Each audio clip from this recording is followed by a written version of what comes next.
സ്കൂളിൽ പഠിക്കുന്ന സമയത്ത് ഒരാളോട് പ്രണയം തോന്നിയാൽ തുറന്നു പറയാൻ പലർക്കും ഭയമായിരുന്ന ഒരു കാലമുണ്ട്. പ്രണയലേഖനത്തിൻ്റെ രൂപത്തിൽ ഉള്ളിലെ ഇഷ്ടം വെളിപ്പെടുത്തിയാലും മറുപടി പോലും ചിലപ്പോൾ ലഭിക്കാറില്ല. കാലം കുറെ കടന്നുപോയി, സമൂഹ മാധ്യമങ്ങൾ വന്നു. പ്രണയിക്കുന്ന ആളോടുള്ള ഇഷ്ടം മുഖത്ത് നോക്കി പറയാൻ ധൈര്യമില്ലെങ്കിൽ പല വഴികളായി. വാട്സാപ്പും ഫേസ്ബുക്കും ഇൻസ്റ്റഗ്രാമും വന്നതോടെ പ്രണയത്തിൻ്റെ സ്വഭാവം തന്നെ മാറി. എന്നാൽ പ്രണയലേഖനങ്ങളിലെ ആത്മാർത്ഥമായ വരികളല്ല സമൂഹ മാധ്യമങ്ങളിലെ എഴുത്തിന്. അവിടെ കാപട്യവും ചതിയുമൊക്കെ ഒളിഞ്ഞിരിക്കുന്നുണ്ട്. എക്കാലത്തെയും പോലെ പ്രണയച്ചതിയുടെ ഇരകളാകുന്നത് പെൺകുട്ടികളാണ്. ഡിജിറ്റൽ യുഗത്തിൽ ഭർത്തൃമതികളായ യുവതികളും വീട്ടമ്മമാരും വരെയും സമൂഹ മാധ്യമങ്ങളുടെ കെണിയിൽ വീഴും. ഒടുവിൽ ജീവിതം തകരുമ്പോഴാണ് വഴിവിട്ട ബന്ധങ്ങളുടെ അപകടം തിരിച്ചറിയുന്നത്. തിരുവനന്തപുരം കഠിനംകുളത്ത് യുവതിയെ കഴുത്തറുത്ത് കൊലപ്പെടുത്തിയ കേസിന് പിന്നിലും വഴിവിട്ട ബന്ധമാണോ? വിശദമായി പരിശോധിക്കുകയാണ് പോലീസ് പട്രോൾ. സ്വാഗതം.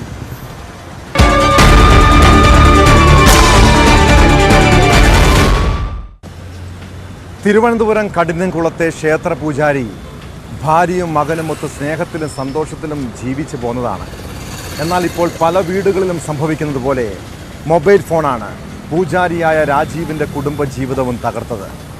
പൂജാരിയുടെ ഭാര്യയെ രാവിലെ കഴുത്തറുത്ത് കൊല്ലപ്പെട്ട നിലയിൽ കണ്ടെത്തിയ സംഭവത്തിന് പിന്നിൽ വഴിവിട്ട സൗഹൃദമെന്നാണ് സൂചന. ക്ഷേത്രത്തിൽ പോയി തിരികെ എത്തിയപ്പോൾ ഭാര്യയെ കഴുത്തറുത്ത നിലയിൽ കണ്ടതായി പൂജാരി വെളിപ്പെടുത്തി. മകൻ സ്കൂളിൽ പോയ സമയത്ത് പട്ടാപ്പകലായിരുന്നു നാടിനെ നടുക്കിയ സംഭവം. ഭർത്താവിൻ്റെ മൊഴിപ്രകാരം കൊച്ചി സ്വദേശിയായ യുവാവിനെ കേന്ദ്രീകരിച്ചാണ് അന്വേഷണം. എന്നാൽ രാജീവിൻ്റെ മൊഴികളിലെ വൈരുദ്ധ്യവും പോലീസ് പരിശോധിക്കുന്നുണ്ട്.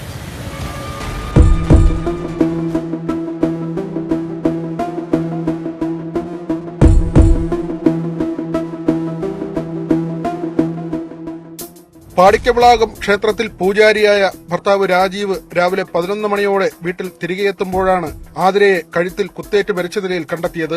തുടർന്ന് ഭർത്താവ് സമീപത്തുള്ള തയ്യൽക്കടയിലെ ഉടമയോട് വിവരമറിയിച്ചു. ഇവരാണ് മരണവിവരം പോലീസിനെ അറിയിച്ചത്.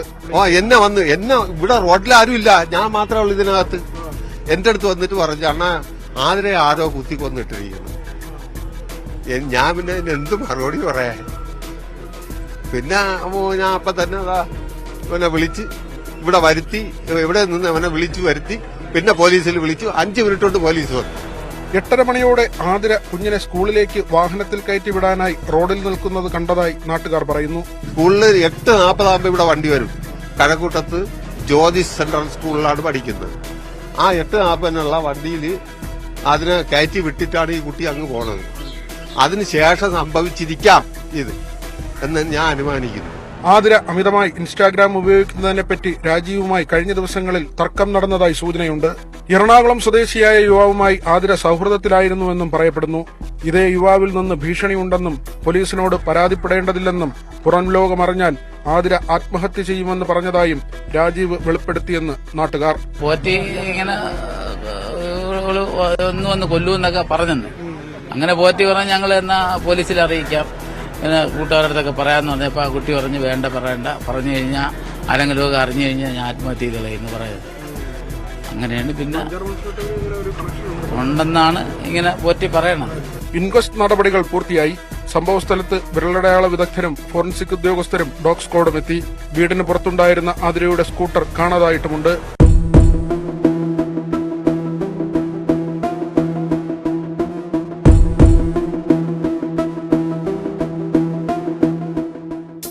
ന്യൂസ് 18 തിരുവനന്തപുരം. വഴിവിട്ട സൗഹൃദങ്ങൾ ഒട്ടേറെ കുടുംബങ്ങൾ തകർത്തിട്ടുണ്ട്. തിരുവനന്തപുരം മഞ്ചിയൂരിൽ ഏതാനും മാസങ്ങൾക്ക് മുൻപ് ഒരു വീട്ടിൽ കയറി യുവതിക്ക് നേരെ വെടിയുതിർത്ത സംഭവം ചിലരെങ്കിലും ഓർക്കുന്നുണ്ടാകും. ഭർത്താവിൻ്റെ പെൺസുഹൃത്തായ യുവ ഡോക്ടറായിരുന്നു ആ ആക്രമണത്തിന് പിന്നിൽ. കേസിൽ വനിതാ ഡോക്ടർ അന്ന് അറസ്റ്റിലുമായി. ഡോക്ടർ നൽകിയ പീഡന പരാതിയിൽ ഇപ്പോൾ ആൺ സുഹൃത്തും പോലീസിൻ്റെ പിടിയിലായിരിക്കുന്നു. തിരുവനന്തപുരം വള്ളക്കടവ് സ്വദേശി സുജിത്ത് വിവാഹ വാഗ്ദാനം നൽകി തന്നെ ബലം പ്രയോഗിച്ച് ലൈംഗിക പീഡനത്തിന് ഇരയാക്കിയെന്നാണ് വനിതാ ഡോക്ടറുടെ പരാതി.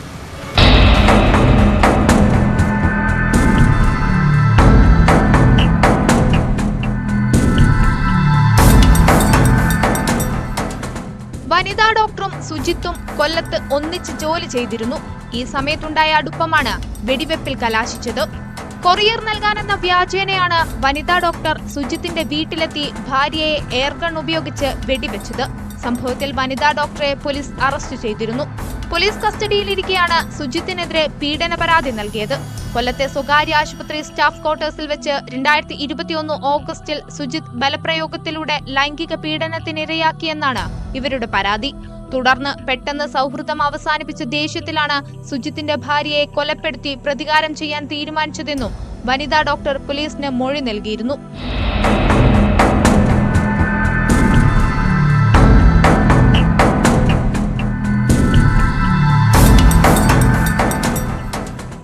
വഞ്ചിയൂർ പോലീസ് 2024 ഓഗസ്റ്റിൽ രജിസ്റ്റർ ചെയ്ത കേസിലാണ് സുജിത്തിനെ പോലീസ് അറസ്റ്റ് ചെയ്തത്.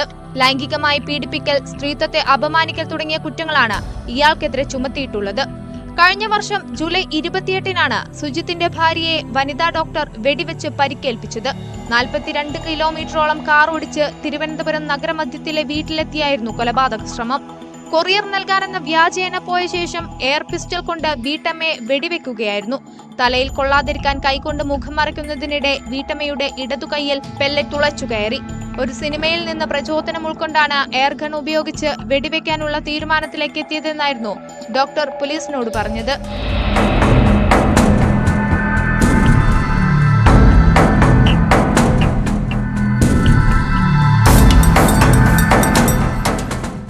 ന്യൂസ് 18 കൊല്ലം. ചെറിയ വാക്കുതർക്കങ്ങൾ കൊലപാതകത്തിൽ കലാശിക്കുന്നത് ഇപ്പോൾ പതിവ് കാഴ്ചയാണ്. കണ്ണൂർ വലിയ അരീക്കമലയിൽ യുവാവിനെ തലക്കടിച്ച് കൊലപ്പെടുത്തിയത് ബന്ധുക്കളായ അച്ഛനും മകനും ചേർന്നാണ്. അനീഷ് എന്ന 42-കാരനെ ബന്ധുക്കളായ പത്മനാഭൻ, മകൻ ജനീബ് എന്നിവർ മദ്യലഹരിയിലാണ് ആക്രമിച്ചത്. അതിനിടെ അനീഷിൻ്റെ മരണം സംഭവിച്ചു. പ്രതികളെ വിശദമായി ചോദ്യം ചെയ്തപ്പോഴാണ് കൊലപാതകത്തിൻ്റെ ചുരുളഴിഞ്ഞത്. 3 പേരും എക്സൈസ് കേസിൽ പ്രതികളാണ്.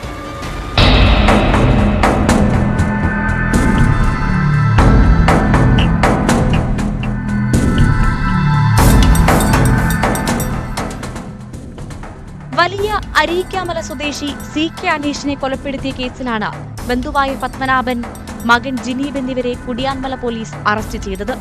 കൊലപാതകത്തെക്കുറിച്ച് പോലീസ് പറയുന്നത് ഇങ്ങനെ: കൊല്ലപ്പെട്ട അനീഷും അറസ്റ്റിലായ പത്മനാഭനും ജിനീബും എക്സൈസ് കേസിലെ പ്രതികളാണ്. 10 വർഷം മുൻപ് വലിയ അരീക്കാമലയിൽ എക്സൈസ് ഉദ്യോഗസ്ഥർ റെയ്ഡിനെത്തിയപ്പോൾ തടഞ്ഞുവെന്നാണ് കേസ്. ഈ കേസിന്റെ വിചാരണ തളിപ്പറമ്പ് ഫസ്റ്റ് ക്ലാസ് മജിസ്ട്രേറ്റ് കോടതിയിലാണ് നടക്കുന്നത്. എന്നാൽ ജിനീബ് തുടർച്ചയായി ഹാജരാകാത്തതിനാൽ കേസിന്റെ വിചാരണ എങ്ങും എത്തിയിട്ടില്ല. കഴിഞ്ഞ ദിവസം രാത്രി പത്മനാഭന്റെ വീട്ടിലെത്തിയ അനീഷ് ഇതേക്കുറിച്ച് ആരാഞ്ഞിരുന്നു. ഈ സമയത്ത് മദ്യലഹരിയിലായിരുന്ന ജനീബും പിതാവ് പത്മനാഭനുമായി അനീഷ് വാക്കുതർക്കമുണ്ടായി. തുടർന്ന് വീടിനകത്തേക്ക് പോയ ജനീബ ഉലക്കയുമായി എത്തി വരാന്തയിൽ കിടക്കുകയായിരുന്ന അനീഷിന്റെ തലയ്ക്കടിക്കുകയായിരുന്നു.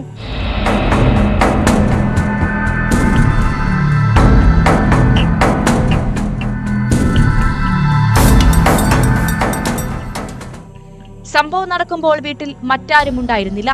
അനീഷിന്റെ തല പൊട്ടി രക്തം ഒഴുകുന്നത് കണ്ട് പത്മനാഭൻ തുണി കൊണ്ടുവന്ന തലയിൽ കെട്ടി. അതിനുശേഷം പത്മനാഭനും ജനീബും വീടിനകത്ത് കിടന്നുറങ്ങി.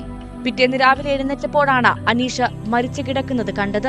പരിയാരം മെഡിക്കൽ കോളേജ് ആശുപത്രിയിൽ നടന്ന പോസ്റ്റ്മോർട്ടത്തിൽ കൊലപാതകമാണെന്ന് സ്ഥിരീകരിച്ചു. പത്മനാഭനെയും മകനെയും കസ്റ്റഡിയിലെടുത്ത് വിശദമായി ചോദ്യം ചെയ്തപ്പോഴാണ് കൊലപാതകത്തിന്റെ ചുരുളഴിഞ്ഞത്. പ്രതികൾ ക്രിമിനൽ പശ്ചാത്തലമുള്ളവരാണ്.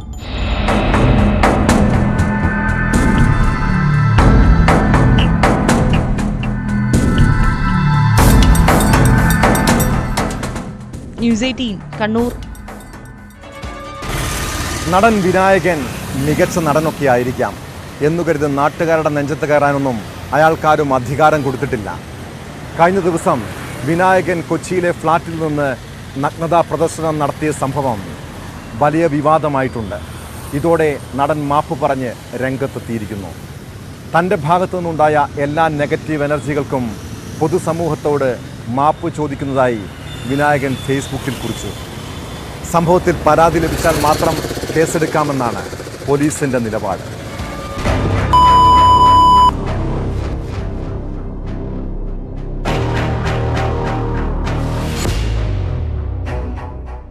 മികച്ച നടനാണെങ്കിലും വിവാദങ്ങൾ ഒഴിഞ്ഞൊരു നേരമില്ല വിനായകന്.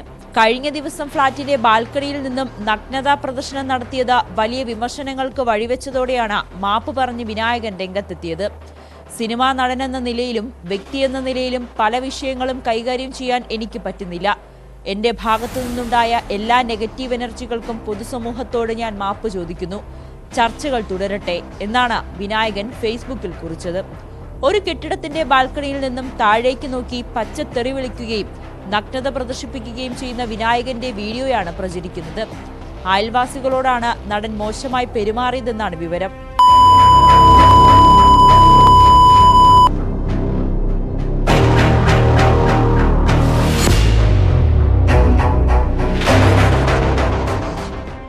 പരാതി ലഭിച്ചാൽ മാത്രമേ കേസെടുക്കാനാകൂ എന്ന നിലപാടിലാണ് പോലീസ്. ഇതാദ്യമായല്ല വിനായകൻ അസഭ്യവർഷം നടത്തുന്ന വീഡിയോ പ്രചരിക്കുന്നത്. ഹൈദരാബാദ് വിമാനത്താവളത്തിൽ വെച്ച് CISF ഉദ്യോഗസ്ഥരുമായി തർക്കമുണ്ടായതിന് പിന്നാലെ നടനെ പോലീസ് കസ്റ്റഡിയിലെടുത്തിരുന്നു. 2023 ഒക്ടോബറിൽ പോലീസ് സ്റ്റേഷനിൽ ലഹരി ഉപയോഗിച്ചെത്തി ബഹളം വച്ചതിന് വിനായകനെ അറസ്റ്റ് ചെയ്ത് ജാമ്യത്തിൽ വിട്ട സംഭവമുണ്ടായി. മാധ്യമപ്രവർത്തകയോട് അശ്ലീല പരാമർശം നടത്തിയതിനും പിന്നീട് വിനായകൻ മാപ്പ് പറഞ്ഞിരുന്നു.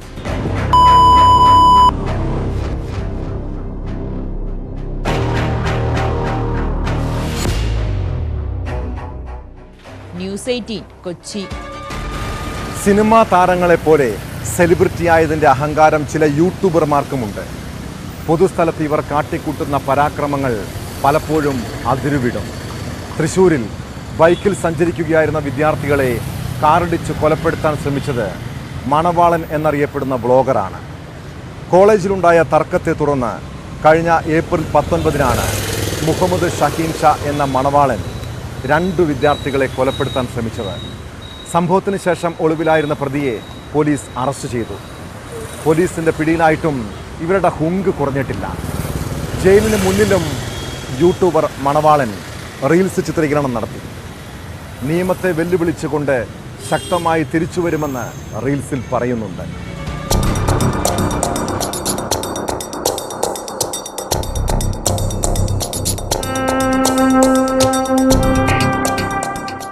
കേരളവർമ്മ കോളേജ് വിദ്യാർത്ഥികളെ കാറിടിച്ച് കൊലപ്പെടുത്താൻ ശ്രമിച്ച കേസിലാണ് മണവാളൻ എന്നറിയപ്പെടുന്ന മുഹമ്മദ് ഷഹീൻ ഷാ അറസ്റ്റിലായത്. ഏപ്രിൽ 19 കേസിനാസ്പദമായ സംഭവം. കോളേജിലുണ്ടായ തർക്കത്തെ തുടർന്നാണ് മുഹമ്മദ് ഷഹീൻ ഷായും സംഘവും വിദ്യാർത്ഥികളെ കാറിടിച്ച് കൊലപ്പെടുത്താൻ ശ്രമിച്ചത്. സ്കൂട്ടറിൽ സഞ്ചരിച്ചിരുന്ന ഗൗതം കൃഷ്ണനെയും സുഹൃത്തിനെയുമാണ് അപായപ്പെടുത്താൻ ശ്രമിച്ചത്. കാർ വരുന്നത് കണ്ട് ഇവർ ബൈക്ക് ഒതുക്കിയെങ്കിലും ഇടിക്കുകയായിരുന്നു. അപകടത്തിൽ ഗൗതമിനും സുഹൃത്തിനും ഗുരുതരമായി പരിക്കേറ്റു. ബ്ലോഗർക്കൊപ്പം 10ഓളം പേർ ഉണ്ടായിരുന്നുവെന്നാണ് പോലീസ് പറയുന്നത്. സംഭവത്തിന് പിന്നാലെ ഒളിവിൽ പോയ മണവാളിനെതിരെ ഏപ്രിൽ 24 സാഹചര്യത്തിലാണ് ലുക്കൌട്ട് നോട്ടീസ് ഇറക്കിയത്. പിന്നീട് ബംഗളൂരിൽ നിന്നും കഴിഞ്ഞ ദിവസം പോലീസ് ഇയാളെ പിടികൂടുകയായിരുന്നു. കേച്ചേരി എരനല്ലൂർ സ്വദേശിയായ മണവാളനെ പുലർച്ചെയോടെ തൃശൂർ വെസ്റ്റ് പോലീസ് സ്റ്റേഷനിൽ എത്തിച്ച് അറസ്റ്റ് രേഖപ്പെടുത്തി. യൂട്യൂബിൽ 15 ലക്ഷം ഫോളോവേഴ്സുള്ള മണവാളൻ മീഡിയ എന്ന യൂട്യൂബ് ചാനലും ഇയാൾക്കുണ്ട്.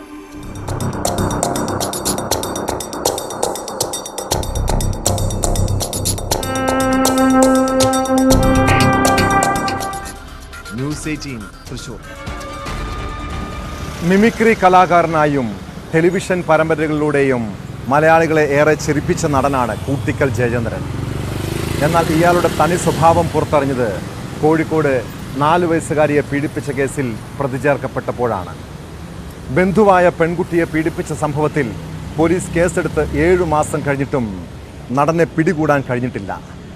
കഴിഞ്ഞ ദിവസം ഹൈക്കോടതി കൂട്ടിക്കൽ ജയചന്ദ്രൻ്റെ മുൻകൂർ ജാമ്യാപേക്ഷ തള്ളിയതിന് പിന്നാലെ ഇയാൾക്കെതിരെ ലുക്കൌട്ട് നോട്ടീസ് പുറപ്പെടുവിച്ചിട്ടുണ്ട്.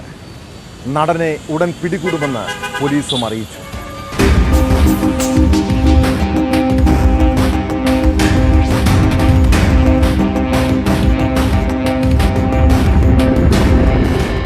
കഴിഞ്ഞ ജൂണിലാണ് ബന്ധുവായ 4 വയസ്സുകാരിയെ പീഡിപ്പിച്ചെന്ന പരാതിയിൽ കസബ പോലീസ് പോക്സോ കേസെടുത്തത്. കുട്ടിയുടെ ബന്ധു ചൈൽഡ് പ്രൊട്ടക്ഷൻ യൂണിറ്റ് മുഖേന നൽകിയ പരാതി പോലീസിന് കൈമാറുകയായിരുന്നു. പ്രാഥമിക അന്വേഷണം നടത്തിയ കസബ പോലീസ് കുട്ടിയുടെ മൊഴിയെടുത്തെങ്കിലും അറസ്റ്റോ തുടർ നടപടിയോ ഉണ്ടായില്ല. കൂട്ടിക്കൽ ജയചന്ദ്രൻ നൽകിയ മുൻകൂർ ജാമ്യ ഹർജി ജൂലൈ 12 കോഴിക്കോട് പോക്സോ കോടതി തള്ളി. അറസ്റ്റ് നടപടികളിലേക്ക് പോലീസ് എന്നിട്ടും കടന്നില്ല. ഇതിനെതിരെ കുട്ടിയുടെ ബന്ധുക്കൾ രംഗത്തെത്തുകയും ചെയ്തു.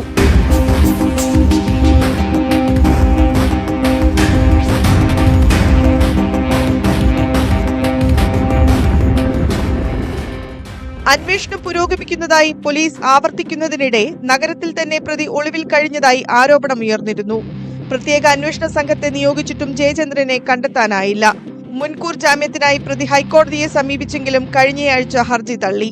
കേസിൽ കുട്ടിയുടെ മൊഴി അവിശ്വസിക്കേണ്ടതില്ലെന്ന് പ്രോസിക്യൂഷൻ വ്യക്തമാക്കിയ സാഹചര്യത്തിലാണ് ഹൈക്കോടതി ജാമ്യം നിഷേധിച്ചത്. ഡെപ്യൂട്ടി കമ്മീഷണറുടെയും അസിസ്റ്റന്റ് കമ്മീഷണറുടെയും നേതൃത്വത്തിൽ 2 സ്ക്വാഡുകളാണ് ഇപ്പോൾ കേസ് അന്വേഷിക്കുന്നത്. ലുക്കൌട്ട് സർക്കുലർ നേരത്തെ തന്നെ പുറപ്പെടുവിച്ചതിനാൽ വിദേശത്തേക്ക് കടക്കാൻ പ്രതിക്ക് കഴിയില്ലെന്നാണ് പോലീസ് വാദം.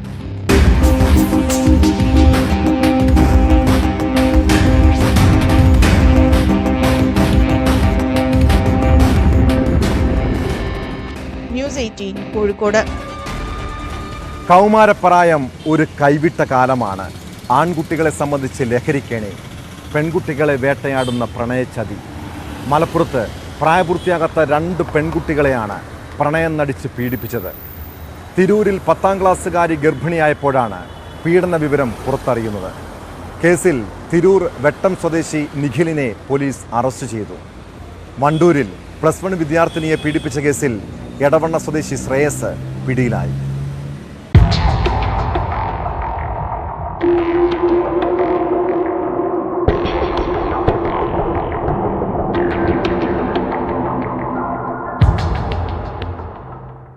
മലപ്പുറം തിരൂർ വെട്ടം സ്വദേശി നിഖിലാണ് 10ാം ക്ലാസ്സുകാരിയെ പീഡിപ്പിച്ച് ഗർഭിണിയാക്കിയതിന് തിരൂർ പോലീസിന്റെ പിടിയിലായത്.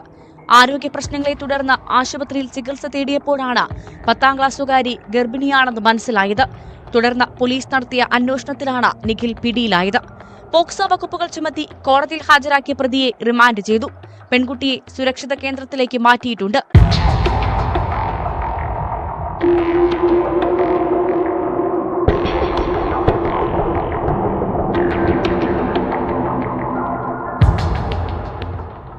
എടവണ്ണയിൽ ഒരു വർക്ക്ഷോപ്പിലാണ് 21-കാരനായ ശ്രേയസ് ജോലി ചെയ്യുന്നത്. വണ്ടൂരിൽ +1 പഠിക്കുന്ന വിദ്യാർത്ഥിനിയാണ് ഇയാൾ തട്ടിക്കൊണ്ടുപോയി പീഡിപ്പിച്ചത്. ഈ മാസം 16-നായിരുന്നു പെൺകുട്ടിയെ കാണാതായത്. തുടർന്ന് പെൺകുട്ടിയുടെ വീട്ടുകാർ പോലീസിൽ പരാതി നൽകി.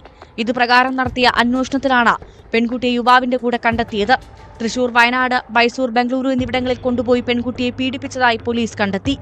പ്രതിക്കെതിരെ പോക്സോ വകുപ്പുകൾ പ്രകാരമാണ് പോലീസ് കേസെടുത്തിട്ടുള്ളത്. കോടതിയിൽ ഹാജരാക്കിയ പ്രതിയെ റിമാൻഡ് ചെയ്തു.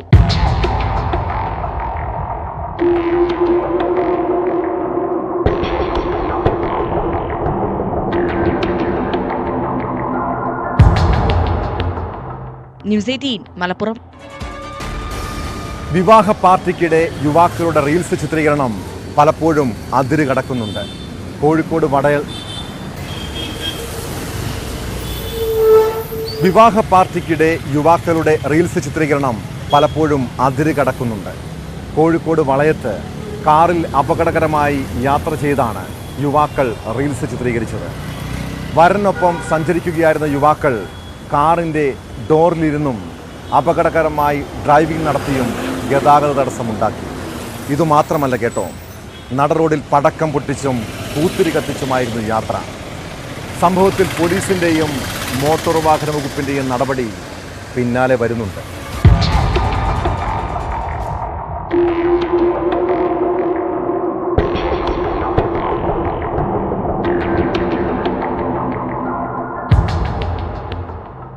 വിവാഹ പാർട്ടിയിൽ വരനോടൊപ്പം സഞ്ചരിക്കുകയായിരുന്ന യുവാക്കളാണ് അപകടയാത്രയും അഭ്യാസ പ്രകടനവും നടത്തിയത്.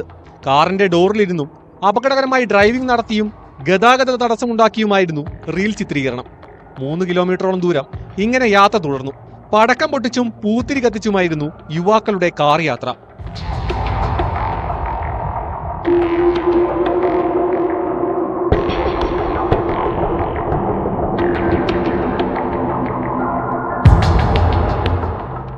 ഇതിനിടെ വിവാഹ പാർട്ടിയുടെ പിന്നിൽ വരികയായിരുന്ന ഒരു വാഹനത്തെയും കടന്നുപോകാൻ അനുവദിച്ചില്ല.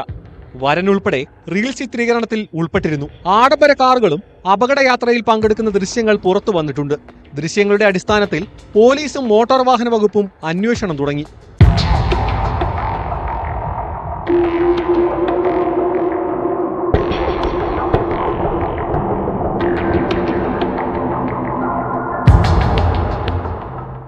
ന്യൂസ് 18 വടകര. തിരുവനന്തപുരം മലയൻകീഴിൽ 1.5 മാസത്തിലധികമായി ഒരു കുടുംബത്തിലെ 4 പേരെ കാണാനില്ലെന്ന് പരാതി. മലയൻകീഴ് സ്വദേശികളായ വിഷ്ണുവിനെയും ഭാര്യയെയും 2 മക്കളെയുമാണ് കാണാതായത്. പരാതി നൽകിയിട്ടും പോലീസ് ഇരുട്ടിൽ തപ്പുകയാണെന്നാണ് ബന്ധുക്കളുടെ ആക്ഷേപം. വിഷ്ണുവിന് സാമ്പത്തിക പ്രശ്നങ്ങൾ ഉണ്ടായിരുന്നതായും ഇതേ തുടർന്ന് നാട് വിട്ടതാണോ എന്നും സംശയിക്കുന്നുണ്ട്. ഫോൺ നമ്പറുകളും ബാങ്ക് അക്കൗണ്ട് വിവരങ്ങളും കേന്ദ്രീകരിച്ച് അന്വേഷിച്ചിട്ടും വിവരമൊന്നുമില്ല.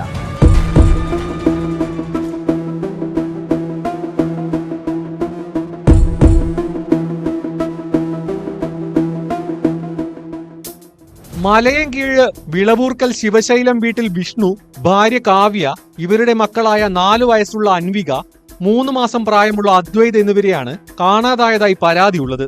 നവംബർ 30 രാവിലെ 9:30യോടെയാണ് ഇവർ വീട്ടിൽ നിന്ന് പോയതെന്ന് മാതാപിതാക്കൾ പറയുന്നു. വിഷ്ണുവിന്റെ പേരിലുള്ള ടാറ്റ പഞ്ച് കാറിൽ തൈക്കാട് ആശുപത്രിയിൽ പോകുന്നു എന്ന് പറഞ്ഞാണ് വിഷ്ണുവും കാവ്യയും കുട്ടികളുമായി പോയത്.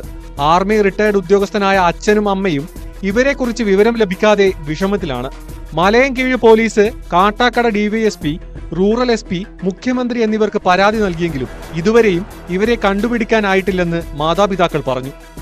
29 രാത്രി എന്നോട് പറഞ്ഞു രണ്ടുപേരും, ഞങ്ങൾ നാളെ ആശുപത്രി പോകുന്നു. അങ്ങനെ കാറിൽ, ടാറ്റ പഞ്ച് കാറിൽ കയറി അവർ പോകുന്നു മാത്രമേ ഞാൻ കണ്ടിട്ടുള്ളൂ. വീട്ടു നടന്ന് കയറി അവർ പോയിട്ട് ആശുപത്രി ഇരിക്കുന്നതായിട്ട് സ്റ്റാറ്റസ് ഇട്ടിട്ടുണ്ട്. മോയൊരു കപ്പിൽ ചായയും വെച്ചുകൊണ്ടിരിക്കുന്നത്. അതിനുശേഷം ഇതുവരെ യാതൊരു വിവരവും. ഞാൻ ഇനി കയറി ഇറങ്ങാത്ത ഒരു സ്ഥലവുമില്ല. ഇത് 50 ദിവസം കൊണ്ട് എനിക്ക് പോക്കും വരവും തന്നെയാണ്. അവസാനം ഹൈക്കോർട്ടിൽ, മുഖ്യമന്ത്രിക്കൊക്കെ ഞാൻ പരാതി കൊടുത്തു, റൂറലിലും കൊടുത്തു, എല്ലായിടവും കൊടുത്ത് മാനസികമായി തകർന്നിരിക്കുകയാണ്. എന്തുകൊണ്ടാണ് പോയതെന്ന് ഞങ്ങൾക്ക് അറിയില്ല. പോലീസിന്റെ ഭാഗത്തു നിന്ന് അനുകൂലമായ നിലപാട് ഉണ്ടാക്കാത്തതിനാൽ ഹൈക്കോടതിയെ സമീപിക്കാൻ ഒരുങ്ങുകയാണ് മാതാപിതാക്കൾ. അതേസമയം ഫോൺ നമ്പറുകളും ബാങ്ക് അക്കൗണ്ട് വിവരങ്ങളും കേന്ദ്രീകരിച്ച് അന്വേഷിച്ചിട്ടും വിവരം ലഭിച്ചിട്ടില്ലെന്നാണ് പോലീസ് പറയുന്നത്. ഇവർ എന്തെങ്കിലും കാരണങ്ങളാൽ കുട്ടികളുമായി നാട്ടിൽ നിന്ന് വിട്ടുനിൽക്കുകയാണോ എന്ന് പോലീസ് സംശയിക്കുന്നു. വിഷ്ണുവിന് സാമ്പത്തിക പ്രശ്നങ്ങൾ ഉണ്ടായിരുന്നതായും സൂചനയുണ്ട്. സ്വകാര്യ ധനകാര്യ സ്ഥാപനങ്ങളിൽ ജോലി ചെയ്തിരുന്ന വിഷ്ണു പിന്നീട് ഓഹരി വിപണിയുമായി ബന്ധപ്പെട്ടും പ്രവർത്തിച്ചിരുന്നതായാണ് വിവരം.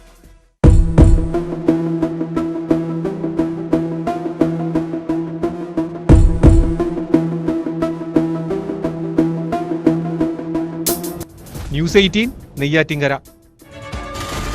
മംഗളൂരു ഉള്ളാളിലെ ബാങ്കിൽ പട്ടാപ്പകൽ നടന്ന വൻ കവർച്ച കർണാടകയെ ഒന്നടങ്കം നടുക്കിയതാണ്. മുംബൈയിൽ വെച്ചാണ് സംഘം കവർച്ച ആസൂത്രണം ചെയ്തത്. കേസിൽ പ്രതികളിലേക്ക് പോലീസിനെത്താൻ കഴിഞ്ഞത് സമർത്ഥമായ നീക്കങ്ങളിലൂടെ.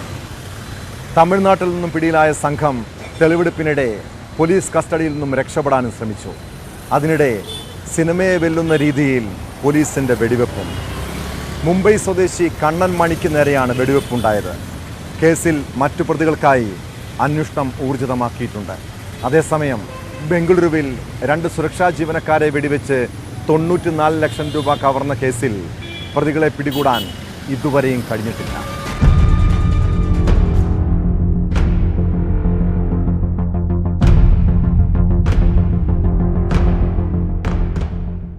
കർണാടകയെ നടുക്കിയ ബാങ്ക് കൊള്ളാക്കേസിലെ പ്രതിയെ തെളിവെടുപ്പിനെത്തിച്ചതിനിടെയായിരുന്നു നാടകീയ സംഭവങ്ങൾ. ഉള്ളാൾ ബാങ്ക് കവർച്ചാ കേസിലെ മുഖ്യപ്രതി മുംബൈ സ്വദേശി കണ്ണൻ മണിക്കുനേരെയാണ് പോലീസ് വെടിവെപ്പ്. അന്വേഷണ ഉദ്യോഗസ്ഥരെ ആക്രമിച്ച് ഇയാൾ രക്ഷപ്പെടാൻ ശ്രമിക്കുകയായിരുന്നുവെന്നാണ് പോലീസ് പറയുന്നത്. സ്ഥലത്തുനിന്ന് ലഭിച്ച പൊട്ടിയ മദ്യക്കുപ്പി കൊണ്ട് പോലീസ് ഉദ്യോഗസ്ഥരായ അഞ്ചരപ്പ, നിതിൻ എന്നിവരെ പ്രതി ആക്രമിക്കാൻ ശ്രമിച്ചു. പോലീസ് വെടിവെപ്പിൽ കാലിന് പരിക്കേറ്റ മണിയെയും ഇയാളുടെ ആക്രമണത്തിൽ പരിക്കേറ്റ ഒരു പോലീസ് ഉദ്യോഗസ്ഥനെയും മംഗളൂരുവിലെ സ്വകാര്യ ആശുപത്രിയിൽ പ്രവേശിപ്പിച്ചു. കഴിഞ്ഞ ദിവസമാണ് ഉള്ളാൾ കോട്ടേക്കാർ സഹകരണ ബാങ്കിൽ തോക്കു ചൂണ്ടി 4 കോടി രൂപ കൊള്ള നടത്തിയ കേസിലെ 6 അംഗ സംഘത്തിലെ 3 പേരെ കർണാടക പോലീസിന്റെ പ്രത്യേക സംഘം പിടികൂടിയത്. മുഖ്യ സൂത്രധാരൻ കണ്ണൻ മണിക്ക് പുറമെ തമിഴ്നാട് തിരുവണ്ണാമലൈ പത്മേരി സ്വദേശി മുരുകണ്ടി തേവർ, മുംബൈ സ്വദേശി ജോഷുവ രാജേന്ദ്രൻ എന്നിവരാണ് തിരുനെൽവേലിയിൽ നിന്ന് പിടിയിലായത്. സംഘത്തിൽ നിന്ന് കവർച്ചാ മുതലിന്റെ ഒരു ഭാഗം പോലീസിന് കണ്ടെടുക്കാനായി. കുറ്റകൃത്യത്തിന് ഉപയോഗിച്ച കറുത്ത ഫിയറ്റ് കാറും തോക്ക് ഉൾപ്പെടെയുള്ള ആയുധങ്ങളും സംഘത്തിൽ നിന്ന് കണ്ടെടുത്തിട്ടുണ്ട്. പ്രതികൾ കേരളത്തിലൂടെ തമിഴ്നാട്ടിലേക്ക് കടക്കുകയായിരുന്നുവെന്നും കവർച്ചയ്ക്ക് 2 മാസം മുൻപ് മംഗളൂരുവിലെത്തി പദ്ധതി തയ്യാറാക്കിയിരുന്നുവെന്നാണ് പോലീസ് പറയുന്നത്. ಈಗ ಸದ್ಯಕ್ಕೆ ಇದು ಮಾಹಿತಿ ನಮ್ಮ ಹತ್ರ ಇಲ್ಲ. ಯಾಕಂದ್ರೆ once we take accused police custody ಆದ ನಂತರ ಡಿಟೇಲ್ ಇಂಟರೋಗೇಷನ್ ಆಧಾರ ಮೇಲೆ ಇವರು ಇದಕ್ಕಿಂತ ಮುಂಚೆ ಎಲ್ಲೆಲ್ಲಿ ಅಫೆನ್ಸ್ ಮಾಡಿದ್ದಾರೆ ಮತ್ತು ಯಾವ ರೀತಿ ಅವರು ഈ കൃത്യಗೆ ಒಂದು ನಡೆಸ್ಕೊಂಡಿದ್ದಾರೆ ಅದು ಎಲ್ಲ ನಮಗೆ ಆಗೋಗುತ್ತೆ. മുംബൈയിൽ വെച്ചാണ് ഇവർ കവർച്ച ആസൂത്രണം ചെയ്തത്. മറ്റു പ്രതികൾക്കായി തിരച്ചിൽ തുടരുകയാണ്. കവർച്ചാ സംഘത്തിന് തദ്ദേശീയരുടെ സഹായം ലഭിച്ചിട്ടുണ്ടോ എന്ന കാര്യവും അന്വേഷിക്കുന്നുണ്ട്. അതേസമയം ബംഗളൂരു ബീദാറിൽ 2 സുരക്ഷാ ജീവനക്കാരെ വെടിവെച്ച് 94 ലക്ഷം രൂപ കവർച്ച ചെയ്ത കേസിൽ പ്രതികളെ പിടികൂടാൻ ഇതുവരെ സാധിച്ചിട്ടില്ല. SBI ബാങ്കിന്റെ ATMിലേക്ക് നിറയ്ക്കാൻ കൊണ്ടുവന്ന പണമായിരുന്നു കവർന്നത്.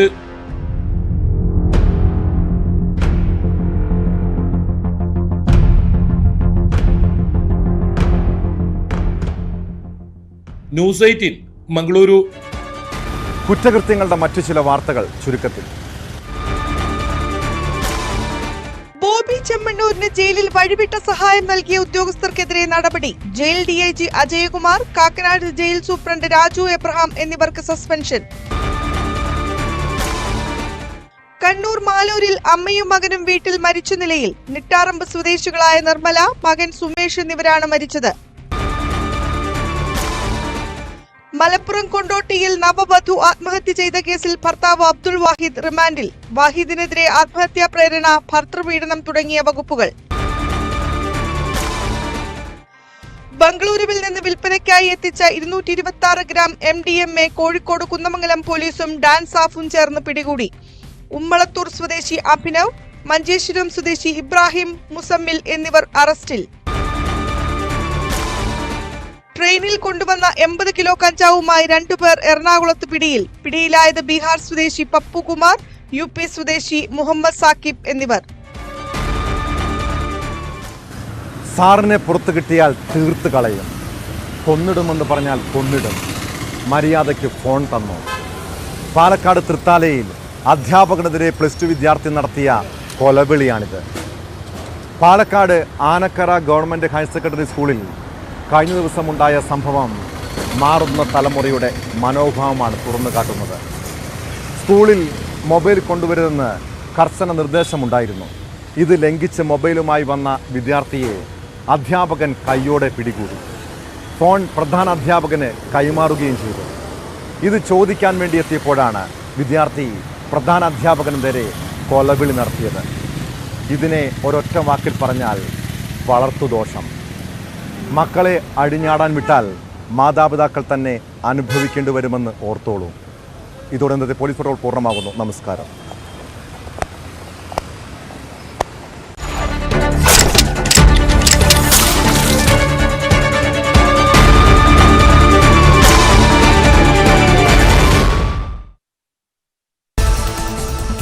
എറണാകുളം അങ്കമാലി അതിരൂപതയിൽ സമരം ചെയ്ത വൈദിക